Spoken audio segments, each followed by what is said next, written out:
One byproduct of louder volume levels inside any large room or hall is enhanced reverberance. Reverberance is heard when sound bounces off of a hard or flat surface, and that reflection is then heard in addition to the direct sound created from the source.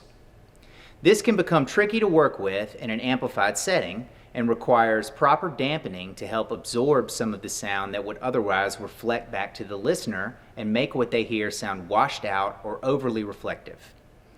The less reflective and more direct sound can be from an amplified source, the better it will sound to the listener.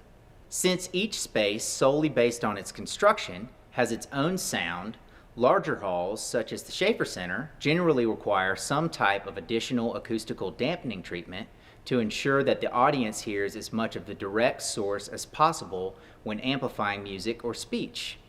We're able to control how reflective the sound is here in the Schaefer Center by a few different options of movable curtains and drapes. Along the rear and sides of the hall, we have acoustical curtains which work to absorb sound as it travels off of the stage so that it's not reflected back to the listener. We also have two sets of chamber drapes on the main side walls of the hall that work to actively trap sound inside the chambers of the drape to ensure that it's not reflected back to the listener. Why do the drapes not cover the wall fully? Well, that's a good question. We still want the hall to have a pleasing sound as a whole, and this is created by having a good mix of reflective and dampened surfaces for the sound. Some reverberance is good. Why do the drapes need to have the ability to move? Some music actually is preferred to be heard with more reverberance. Orchestral music presented here in the Schaefer Center is normally presented with no curtains in but the rear curtains.